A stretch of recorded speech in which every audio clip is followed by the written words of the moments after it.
नमस्कार। आप सभी साधक जनों का आज के इस पवित्र सत्संग में स्नेहपूर्वक स्वागत है। पिछले गुरुवार हमने भगवत गीता के अध्याय 6 के श्लोक 31 से 40 का गहन अध्ययन किया था। उन श्लोकों में भगवान श्री कृष्ण ने योगी की समदृष्टि, सभी प्राणियों में ईश्वर का दर्शन करने की क्षमता तथा उस साधक की अवस्था का उल्लेख किया था जो योग मार्ग पर चलकर किसी कारणवश सिद्धि को नहीं प्राप्त कर पाता। भगवान ने आश्वस्त किया था कि ऐसा कोई भी प्रयास व्यर्थ नहीं जाता। वह साधक पुण्य लोकों में निवास कर पुनः उत्तम कुलों में जन्म लेता है और अपने आध्यात्मिक पथ को आगे बढ़ाता है।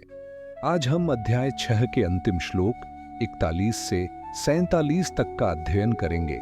इन श्लोकों में भगवान श्री कृष्ण योग से च्युत हुए साधक की पुनर्जन्म में स्थिति, उसके आध्यात्मिक पुनरारंभ और अंततः उसकी परम गति की प्राप्ति का दिव्य रहस्य स्पष्ट करते हैं।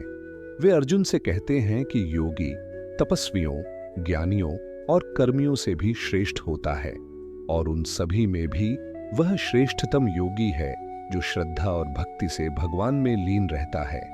श्लोक 41। प्राप्य पुण्यकृतां लोकानुषित्वा शाश्वती समा शुचिनाम श्रीमताम गेहे योग भ्रष्टोभिजायते।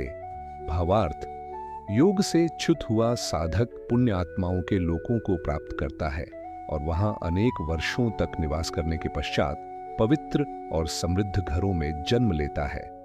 स्पष्टीकरण, जो साधक योग का अभ्यास करते हुए मृत्यु को प्राप्त होता है वह व्यर्थ नहीं जाता।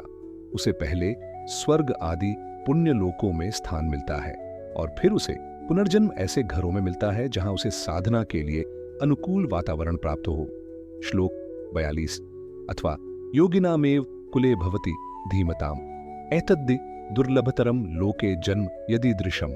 भावार्थ, या फिर वह योग से च्युत हुआ व्यक्ति बुद्धिमान योगियों के कुल में जन्म लेता है और ऐसा जन्म इस संसार में अत्यंत दुर्लभ होता है। स्पष्टीकरण, यह श्रेष्ठ जन्म केवल उन्हीं को प्राप्त होता है जिनकी पूर्व जन्मों की साधना प्रबल रही होती है। योगियों के घर जन्म लेने का अर्थ है कि आत्मज्ञान, साधना और ईश्वर भक्ति का वातावरण उसे सहज रूप से प्राप्त होता है। श्लोक 43। तत्र तम बुद्धि संयोगम लभते पौर्वदेहिकम यत्थे च ततो भूयः संसिद्धौ कुरुनंदन। भावार्थ, हे कुरुनंदन, वह व्यक्ति अपने पूर्व जन्म के ज्ञान और विवेक को पुनः प्राप्त करता है और आगे की सिद्धि के लिए प्रयत्न करता है। स्पष्टीकरण, पूर्व जन्म की साधना व्यर्थ नहीं जाती। योगी जन्म लेते ही उस विवेक और प्रवृत्ति की ओर खींचता है जो उसे पिछले जन्म में मिली थी। इस जन्म में वह उसी मार्ग को फिर से आगे बढ़ाता है। श्लोक 44। पूर्वाभ्यासेन तेनैव ह्रियते ह्यवशोऽपिसः जिज्ञासुरपि योगस्य शब्द ब्रह्माति वर्तते। भावार्थ, पूर्व जन्म के अभ्यास से वह व्यक्ति चाहे अनिच्छा से ही क्यों न हो योग की ओर आकर्षित हो जाता है। योग में जिज्ञासा रखने वाला व्यक्ति वेदों के कर्म कांडों को भी पार कर जाता है। स्पष्टीकरण, यहां भगवान बताते हैं कि पूर्व जन्म की योग साधना की शक्ति इतनी होती है कि वह व्यक्ति को स्वतः ही उसी मार्ग पर प्रेरित करती है। वह कर्म कांडों की सीमाओं को पार कर आत्मज्ञान की ओर बढ़ता है। श्लोक 45।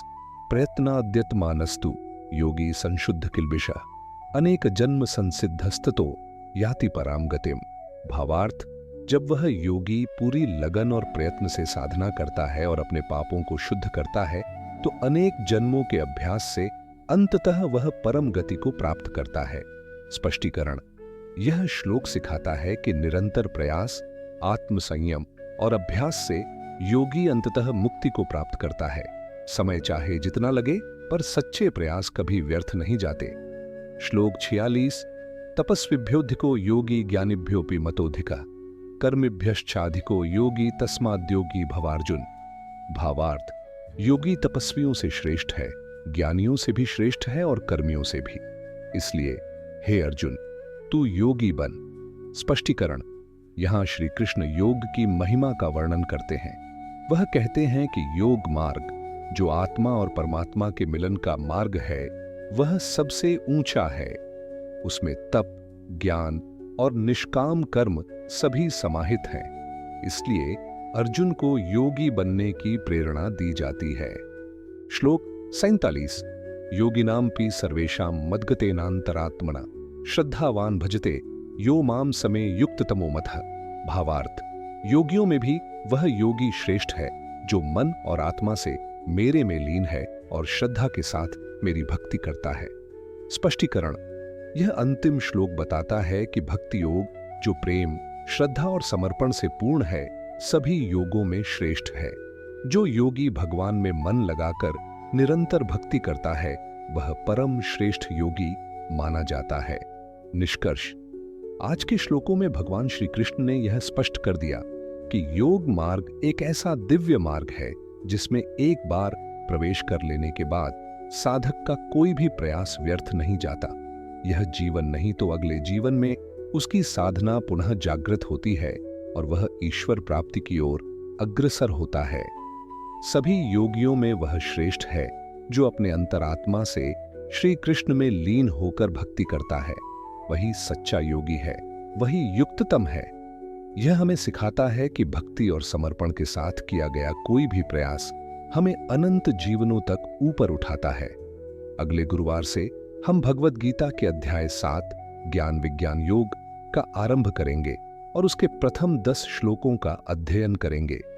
इस अध्याय में भगवान श्री कृष्ण अपने दिव्य स्वरूप, प्रकृति और उस ज्ञान की व्याख्या करेंगे जो उन्हें पूर्ण रूप से जानने के लिए आवश्यक है।